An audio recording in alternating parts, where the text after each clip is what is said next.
Welcome to Triangle BNI. Today's show is brought to you by Simply Done Concierge. Here we are on Monday, December 18th, and there's a lot of stuff to get done by next Monday. And the team at Simply Done Concierge can help you be in two, maybe three places at once. If you will go to simplydoneconcierge.com, let us know what you're looking for and what we can help you with, and the team will take great care of you. So go to simplydoneconcierge.com. Hi, everybody. My name is Mike Manning, and welcome to Triangle BNI. If you are not familiar with BNI, it is Business Networking International, the world's largest networking organization. Our little slice of heaven here in the Triangle, Raleigh, Durham, Chapel Hill, and the surrounding towns.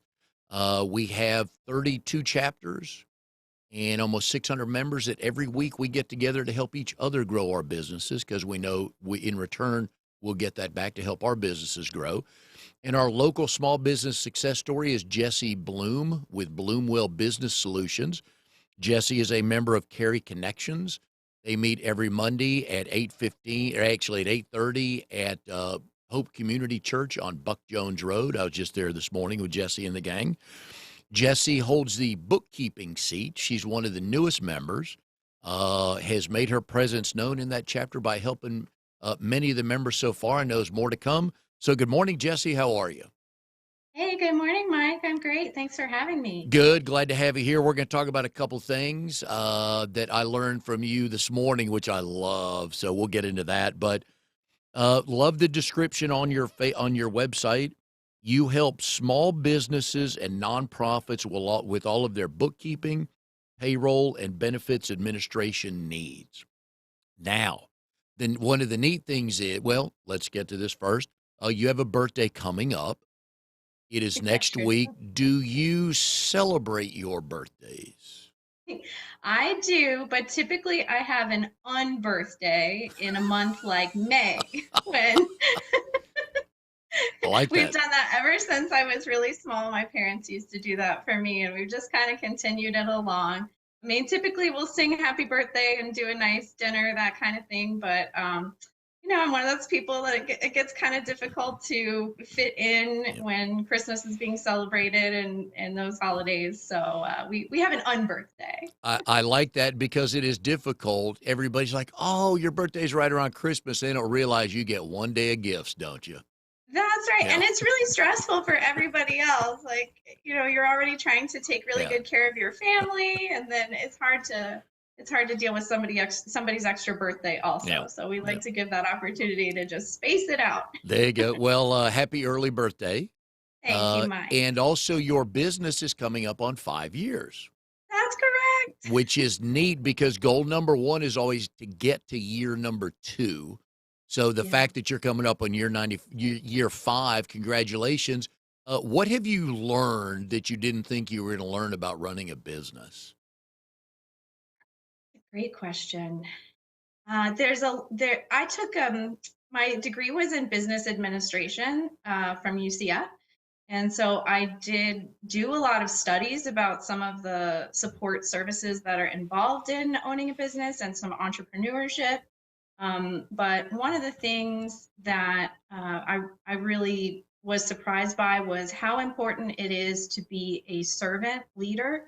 I have a couple of employees, and really the best way to motivate and inspire them is to just really work hard myself and kind of show them the way to balance work life and be committed to our culture and to what we do as bookkeepers. And you would agree that owning a small business is not for the faint of heart? Uh, Because it's a leap of faith, isn't it? it is a leap of faith, but I was very lucky. Began my business kind of during the COVID era. And so kind of took on one client and then took on two clients. And then when it was ready to make that switch, I went over. One of the amazing things about the job of being a bookkeeper in particular, you have a steady monthly income from each Mm. client. So it's kind of easy to budget. And additionally, the average bookkeeping client engagement lasts 5 years. So, once Wow. you're able to, yeah, once you're able to get that client, you're providing excellent customer service and doing your best work. you really do have kind of a long-term relationship. Mm. So I haven't had too many, scary moments where I questioned running my own business or anything like that. And I chalk much of that up to the nature of the business of bookkeeping. It's kind of a long-term, steady, supportive environment. For people looking or thinking about starting a business, recurring revenue you hit on is a major thing. What Yeah. got me into BNI in late 2013, my brother and I had a commercial cleaning company, which again, you get accounts so you know every month. And it's wonderful to be able to budget and plan because you know, unless you really screw up, you know pretty much how much money's coming in every month. Yes, sir. That's true. It also makes me a nice BNI member Yep. because I'm able to, chalk up those recurring revenue dollars to my fellow members. Mhm. So, that makes nice business for them also. Was there a point in time after you started your business that you went, okay, I got this. This was the right move? I knew. I knew from moment one. I've always wanted, as soon as I learned how to do bookkeeping, I thought, wow, that would be really cool if I could do that from my house and if I could do it for more than one client. Mhm. And as soon as I was able to do it, we started doing it. I really haven't had any questions since then. I love what I do. I love helping small businesses, and I don't have any doubts. And I kind of haven't along the way. So maybe a major success moment. I had like a $8,000 cleanup job, and that was Ooh. way more than kind of what I was looking at before. And I was sort of terrified of taking on that, but we were able to complete it, and the client was really happy, and I was too. So maybe that was one of my first big successes where I felt like, okay, I'm really doing this. It's happening, and I love it. And you and I have only known each other for a couple of months because you're one of the newer people in your chapter. But the Yes. more I'm around you, the more I sense that confidence is generally not a problem. Thank you. Thanks very much, Mike. Yep. All right. So, as small business owners, we run through many red flags when we start because we think we either can do it all and or need to do it all. But Mhm. if we truly stop and look at red flags, which one do we see that we really should stop and think, I need to outsource my bookkeeping? I think that really comes from a level of knowledge.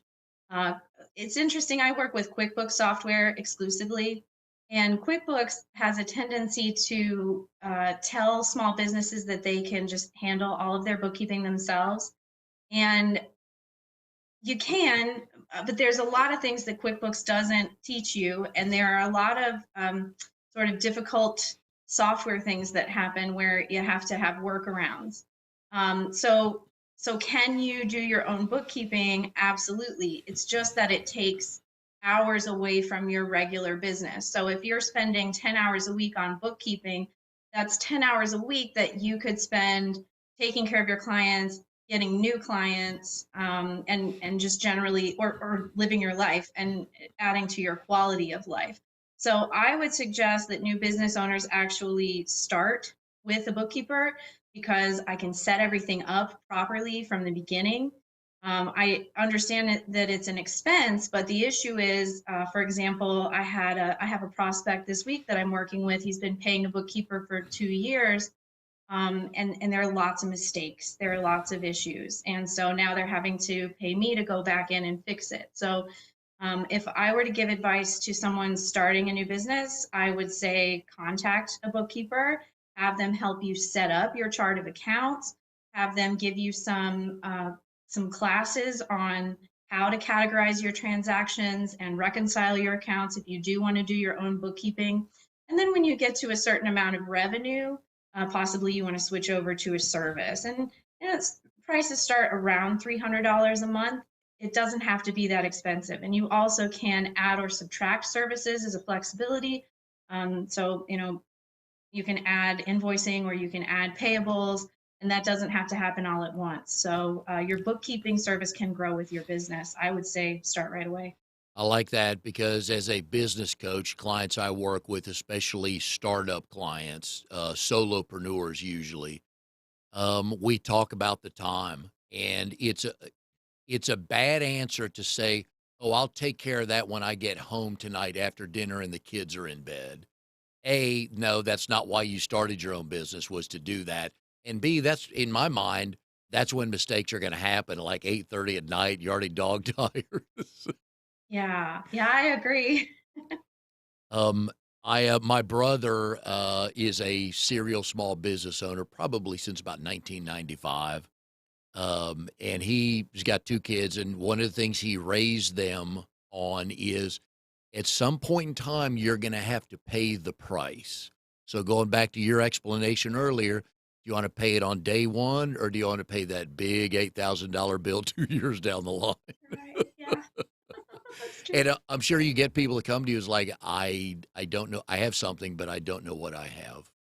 Absolutely, absolutely, and there are people who have maybe some insecurity about how their books look when I come in, and Mhm. I just try to reassure everyone everything is fixable, Yeah. and lucky you, I know how to fix it. So as long as I'm provided the information and I know the right questions to ask, we can get everything all set up. You don't have to be afraid of your taxes. You don't have to be afraid of your bookkeeping, and anything that has gone in that maybe isn't correct. It is very fixable. We can make adjustments, journal entries, and we if questions that I don't know the answer to, I know some excellent CPAs that give me just the Mhm. perfect, honest, correct, real advice. Yeah, So I'm I with you got your on that. back. Yep, I'm with you on that. Today at your chapter meeting during the elevator pitch time, you talked about 3 tips, and my favorite one was don't, this is to business owners, don't, I believe I have it right, don't go broke trying to look rich. Yep. All right, so what prompted you to use that as a tip? Somebody did something, right? Um, it wasn't really that. I was reading some tips from Warren Buffett Mhm. and other experts in the field, and I see that sometimes more in in the personal side than on the business side for people, but trying to kind of keep up with the Joneses essentially. Buy things that they don't need, and then when you do that, you're not able to invest and save. So obviously those two situations where your money is working for you is better than kind of getting rid of your money for something that makes you look good. So wait on that purchase of a new car and maybe buy the printer that you need for your business or Yeah. those sorts of things. And certainly I never lecture my clients on spending too much, but because they know that I'm going through the books and I'm seeing the purchases and I'm going to ask them for receipts and I'm going to ask them for questions about what they purchased so that I can put it in the right expense category for tax time.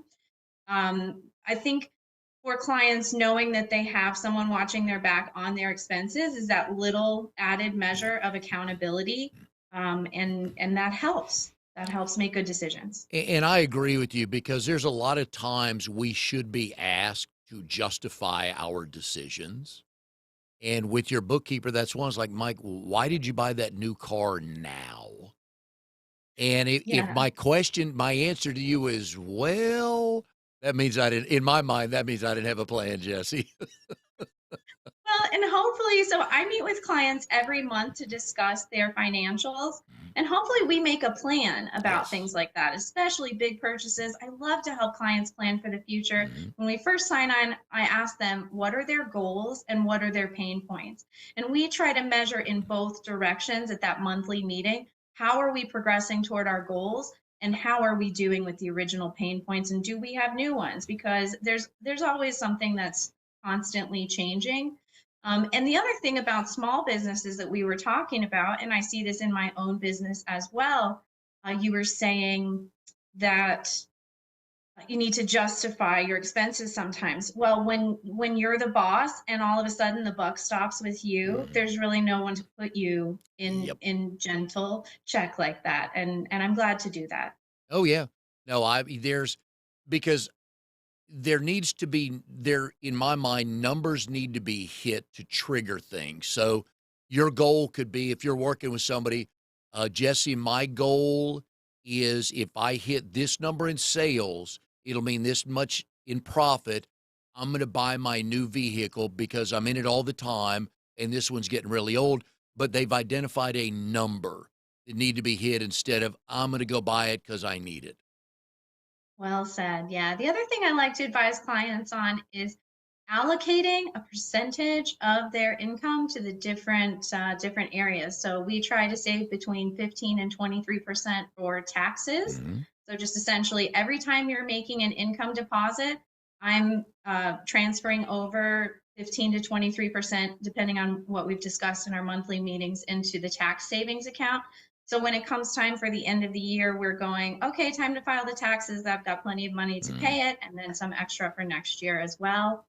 And then maybe 30% or so to expenses. That's including payroll. And then I also try to encourage clients to save 5% to a profit distribution account. So that way, about every quarter, we distribute the full amount of the profit distribution to the clients. So you really can feel when your Mhm. business is making more money because you're seeing it come in a lump sum amount every quarter. And it's very rewarding for clients, very rewarding for business owners. And you really get a good feel for how hard you're working and how that's translating into like vacation dollars in Mhm. your life. Well, and that dovetails into your other point that I really liked was spend what's left after savings. That's right. Yeah. We again, but again, goes back to what my brothers preach forever and ever is you're gonna have to pay it one day. Usually the decision's up to you. When do you want to pay that? If you do a $1,000 transaction and you put $200 away for taxes, you want to pay that today, or do you want to scramble on the day, at the end of each quarter like I don't have $7,000, Jesse?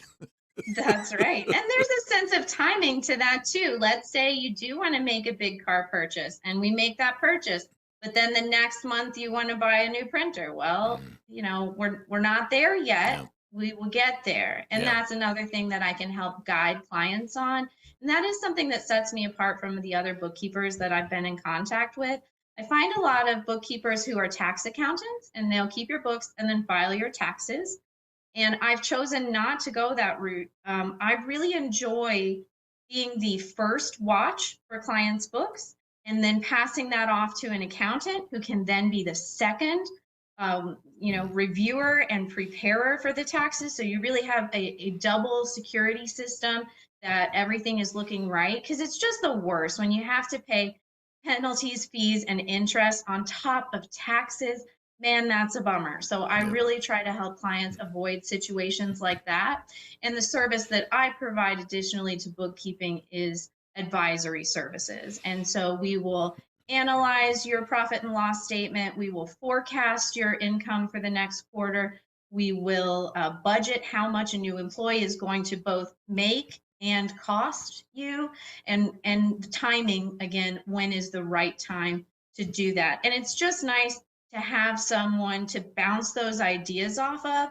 I find sometimes as a CEO, I'm in my own head and I have to kind of get those ideas out, run it by someone. And that's one way I really can help as a bookkeeper to look at your finances and help make awesome plans. Mm. Now, with all that work you do with clients, keeping up with money, keeping them out of jail, all that good stuff, keeping them from getting letters from the IRS, we all need our time away. And first of all, you're a musician, which we'll get to, but Yep. also a yoga and meditation instructor. Yeah, that's Is true. that where you blow off some steam and get rid of all that daily stress and everything?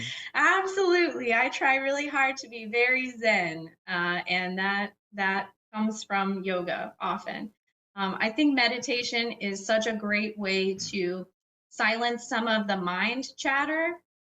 Being in business, there are times that it's very important to listen to your logical mind, and you got to analyze the data and do the customer service and things like that, and it doesn't leave a ton of room for intuition. But if you look at some of the most successful business people, you realize that they are very inspired and they have excellent visionary ideas. And I find that meditation is the way to teach your logical mind to be quiet until you're ready to use it. And then while your logical mind is being quiet, that's when your intuition and that inspiration gets to come in. And that's where you have your visionary ideas. And then you ask your mind, your logical mind, to help you make those ideas come into fruition. And your yoga classes will help old people like me with bad backs who have tight hamstrings and barely can Yeah, stretch anymore. absolutely. We could do some chair yoga. There you go. Is it the hot yoga? I know there's all kinds of different kinds. I have Yeah. no idea what's what. No, hot yoga is very intense. I like a more calm, quiet yoga Yeah. practice. So my favorite one is called Yin. You actually do just three or four positions in Mhm. about an hour, and you kind of have to hold it for a long time. It stretches the connective tissue in your body so that you have more support and flexibility long term. I also like a variety called Hatha yoga, which is kind of you hold the positions for maybe 5 to 6 breaths. So there's certainly more than 3 positions in the class.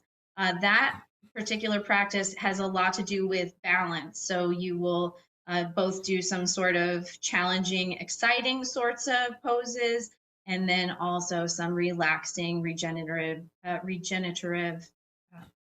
restorative poses. What I learned years ago about my back was it's not just my back, it's my hamstrings, which are tied to my glutes, which are tied to my back. So my chiropractor said, "Hey, you big dummy, while you're stretching your back, I need you to lay down on the floor and do these hamstring stretching exercises." Which it that was a I'm sure I've heard before. Everything's connected in your body, but when you're 22, you're like, yeah, right, I'm fine. I could go run, do this and do that. But the older you get, you're like, dang, it really is connected. So all these different parts, especially with yoga, with the stretching, I've heard is a wonderful thing to do. Yeah, absolutely. I also find some interesting symmetries to yoga and bookkeeping that maybe the average person wouldn't because they don't do both. But I find that money is the energy in your body, and you have an energy system, or Ooh, money is the energy in your business. Excuse me, and you have an energy system that you're running. Your financials and your software, and you're distributing that energy in different places, and yoga is the same for your body. It's that energy in your body, and you're channeling it and using it to regenerate your body. And so that I find sometimes they go nice. hand in hand in surprising ways. Nice. All right. So you are a musician. Yes. I think it's one of those things that people, if they could do, they would want to do it. Kind of like some people like, singing or dancing, which I can do neither of. I just picture like Mick Jagger and Freddie Mercury on a stage in a stadium, and you're not even singing your song. You're just holding the microphone out, and the crowd singing back to you. Oh, wow. I don't Yeah. know how there's many better moments on that. But who did you get the music gene from? Oh, what a cool question. My great grandmother, Beulah Brandstetter, Nice. yeah, yeah, she actually got a scholarship to Juilliard for her piano playing. Wow. And in subsequent years, I learned how to play piano on her piano. Wow. How old were you when you started doing that? I was 8, third grade, I think. And what intrigued you about all of that? Well, I just always loved to sing. When I was about 4, my dad got a video recorder, and every time he put the recorder on me, I would sing the song Daisy. Do you know this song? I don't think so. It's a silly little kind of old Showtimey tune that they taught me, I guess. So we have maybe like hours of footage of me singing Daisy. So I guess it's just something that I kind of came to the planet with. A Oh, lot of times, tell me those yeah. videos still exist. Oh, definitely. Yeah, they break them out all the time at like Good. And Christmas or family reunions, that's what whenever parents it's most embarrassing. yeah, and that's what parents should do. It's like, Definitely. "Hey," well, so it's 2 things. In case you've never seen this or if you just wanna see it again, here's little Jessie singing Daisy. Yeah, they have this great video of me like getting angry and like throwing a lawn chair around the yard. It's a mess. Have you been in a band before? No, that's kind of a bucket list thing for me. I kind of learned to play music in a vacuum in some ways. My piano teacher came and taught me to play, and then I played for concerts or sorry, for what are those called? Recitals. Yep. That's what I'm trying to say. And then I played with my high school or my middle school band. I guess you could call it like I played clarinet in that band, but not like a cool rock band like Queen or any of that. What is the best concert you've ever been to? Oh man, that's a hard one. So I love live music Mhm. and I make that a priority as much as possible. So I'm going to kind of cheat the answer and say that my favorite concert I've been to was a music festival, Okay. which was like multiple concerts over 4 days in Virginia called Lock-In. And some of the artists we saw were Widespread Panic, Dead and Company, Tedeschi Trucks Band, Disco Biscuits, and many others. That was awesome. All right. Who haven't you seen live in concert that you want to see? So I'm trying to make sure that I see artists that I love before they quit playing. So Yeah. kind of like grown-up artists. I haven't seen the Eagles yet. I really want Ooh, you to. better hurry up. I'm saying. Wait, they're coming through here next year. I I thought. know it. I'm trying to Okay. make it happen. I All right. missed Phil Collins. I'm really Yeah. sad about it. Yeah.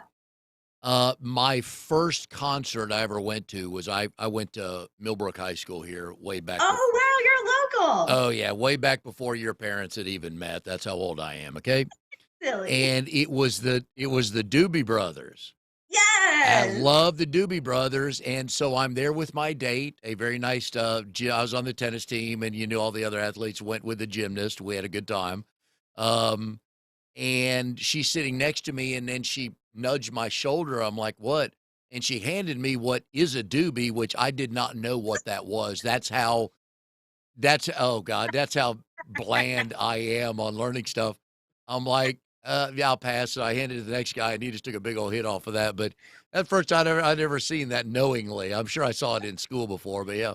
But what a great show, though. Oh yeah, let me. That's so awesome. So Yeah, there are times at a concert where I feel like I'm at one with the collective yeah, union, yeah, It's just like the music is vibrating through your soul and all the people are dancing and you're yeah. like, "Oh, this is why I'm here." Oh yeah, yeah. Just you can forget about a lot because yeah, you can forget about a lot of things Yeah. at a I think concert. music is kind of a religion of its own. Well, music and food are the 2 Oh, true Lord. international languages, right? Yeah, Brings I have 2 little boys and food is definitely love. Like, yeah, I just oh, feed them. That's really all I do. I yeah, feed them. and the older they get, the more they eat, yeah. Yeah. But I think you could have people from that speak 20 different languages at a concert, and the music brings them all together. Well said. Yeah, That's the so truth. I've been to not a lot, been to some really good ones. What was Uh your favorite concert, Mike? I go back so a couple things. I go back to the original Doobie Brothers show. I love that. In college, I saw Cheap Trick, and this would have been Yes. 1980. Loudest concert. I think my ears are still Always ringing from loud. that. When we lived in so our Florida connection, you went to University of Central Florida. You went to Winter Park High School, which is I did. in Orlando. Yep. My boys, I worked at Daytona International Speedway from I've been 90. there. Yep, from 99 to 2009, and my boys graduated from Spruce Creek High School.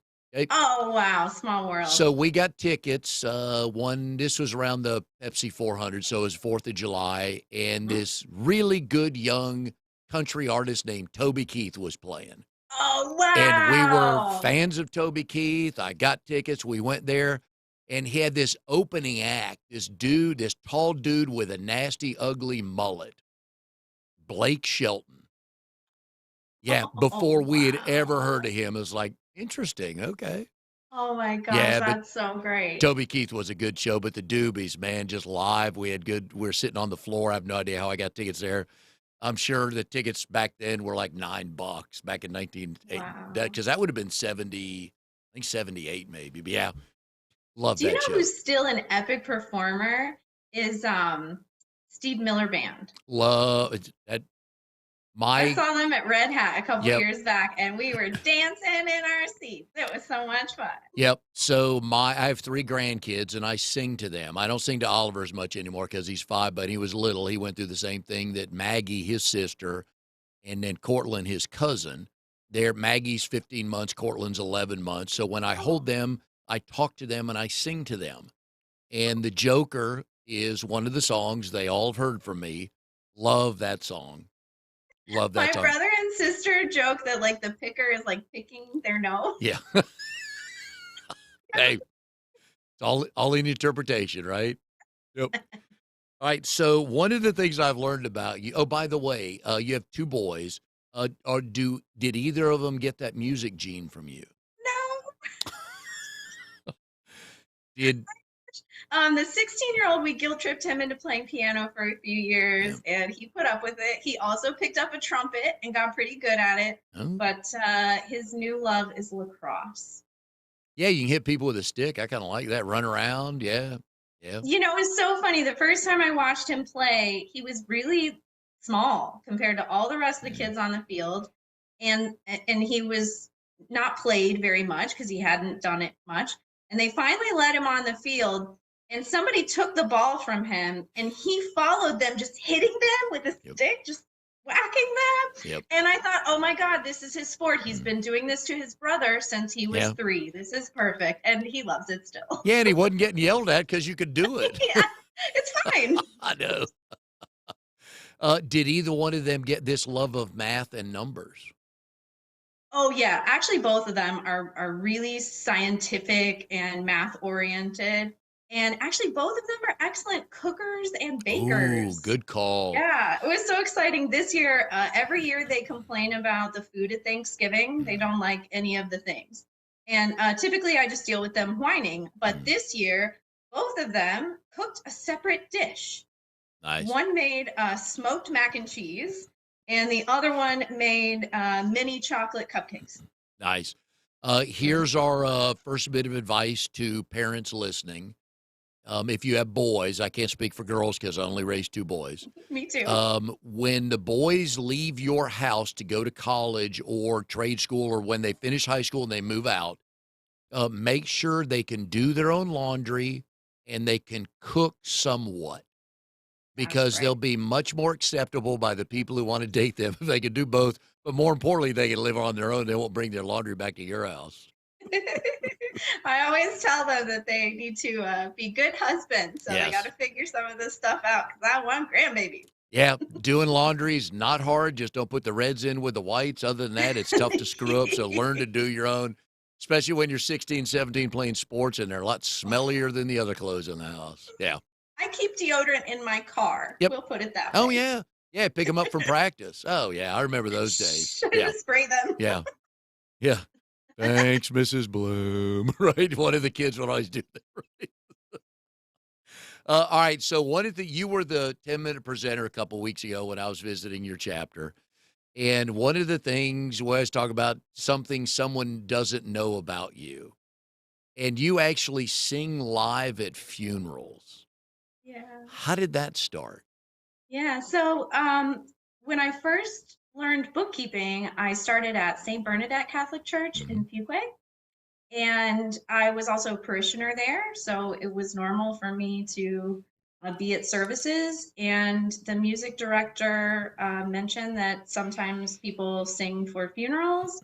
And I was interested in singing solo. So I said, well, I'll try it.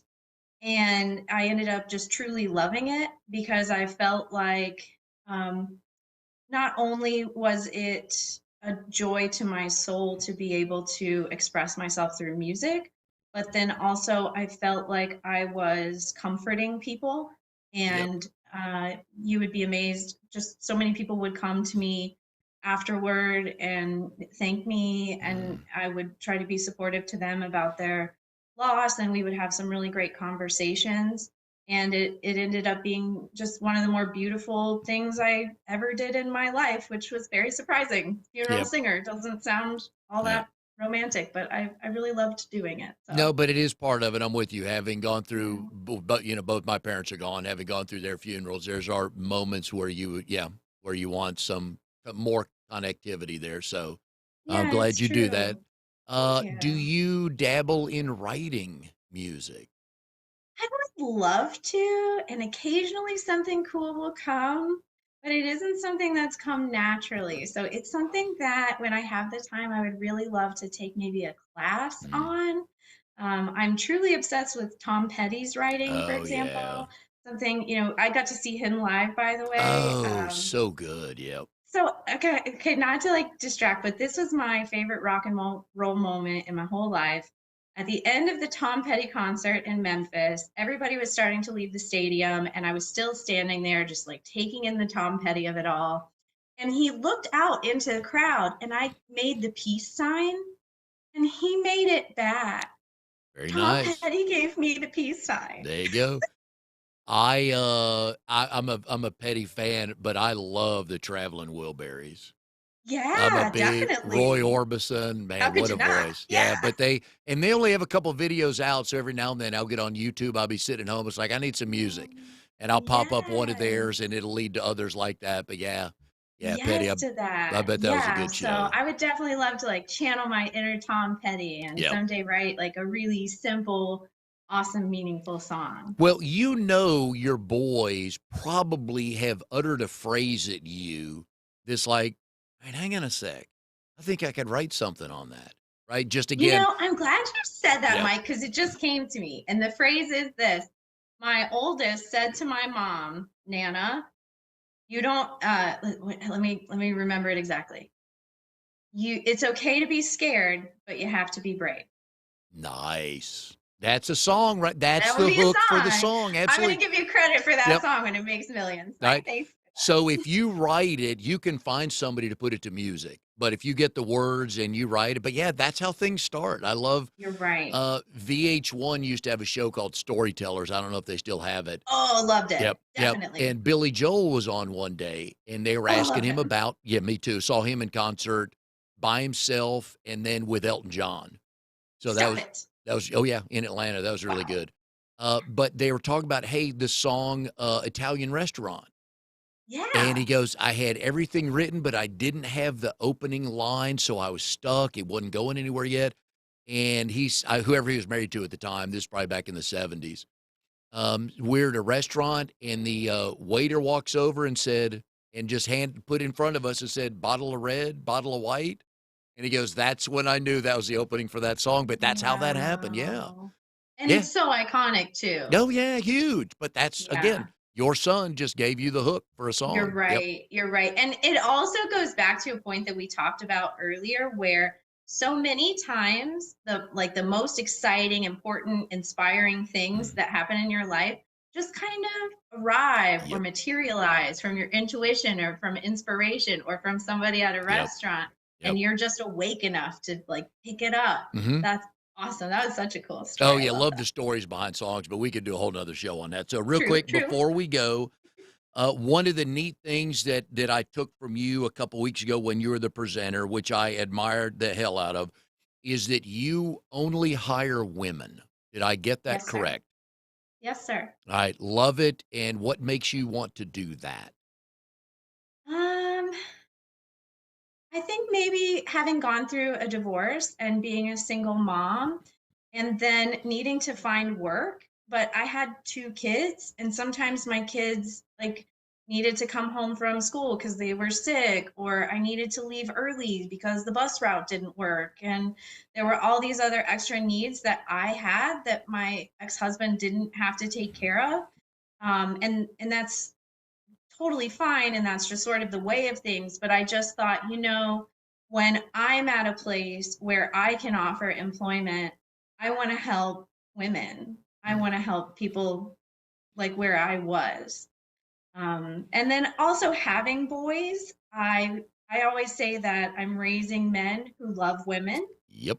and I like them to see women who are powerful, feminine, intelligent, and wise, Mhm. and respected and respectful. And so, one of the other things that I offer women who work with me is a lot of training. I would love to see us, feel empowered and lift up others. And obviously, I love to. a lot of my clients are men. I adore them. It's not an anti-men thing, Hmm, but I love to see women helping women, and I like good. to be part of that. I like that. I like that. And yeah, with kids, when life happens, like I got to go. That's I mean, right. when the school calls you, you got to go, and That's right. and you just hope you don't lose your job because you got to go. So, And that happened to yep, me once. yep. Yeah. Oh, did it really? Yeah. Oh, geez. Yeah, probably Yeah. by a guy, right? Yeah, my kind, we're not bright sometimes. We're just not, and that's not the right time to flex your muscles of, "Hey, and if you leave, you're fired." No, dummy. So, but Yeah. anyways, I'm glad you do that. I hope that you grow the business big enough where you can hire more. Me So, too. Thank you. but folks, if you need a bookkeeper or you need a couple of questions to a bookkeeper of, do I need a bookkeeper? We've been putting Jessi's phone number on the screen here. Please give her a call. There are certain things you need as a business owner to outsource to experts. And bookkeeping is always number one for me, and digital marketing is the second, because like you said earlier, Jessi, we can do bookkeeping. We should Absolutely. choose not to. So again, like you said, we can spend those hours a week out making more money. In digital marketing, we're just also bad at it. We got to outsource that to experts. But I hope people realize the value of a bookkeeper on what it does for their business. So keep up the good work. Thank you so much, Mike. This has been a joy. Yep, and enjoyed having you on the show. Big Christmas plans.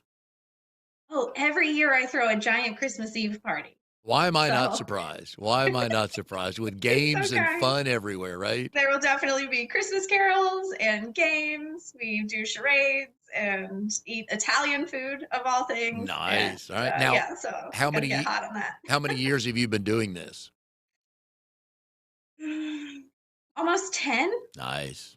All right. Yeah. Yeah. It's really nice because my sister lives nearby and I do the crazy Christmas Eve. And then she does like the dress up, 5 course traditional Christmas Oh, dinner. And so we get the best of both worlds. very nice. Which is your personality and her personality, right? Yeah. I'm Perfect. the crazy one. I wish more people would lean into who they are. So I'm glad you do that. So, Mike, you're any, so good at this. Thank you very much. well, That's thank very you, kind. ma'am. No, glad to have you on. And for everybody listening, watching, please have a safe and happy Merry Christmas and happy holidays. And thank you Yes. for joining us. And Jessi, good luck finishing up the year and getting started for tax season in January. Yay. Thank you, Good. Mike. And we'll see everybody next time on Triangle BNI.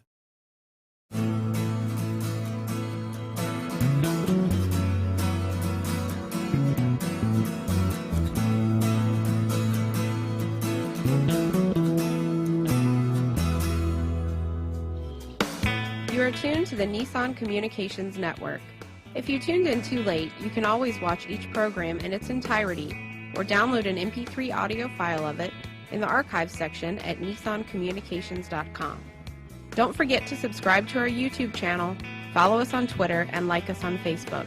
Sponsored by StreamingGear.com and DeltaForce.net.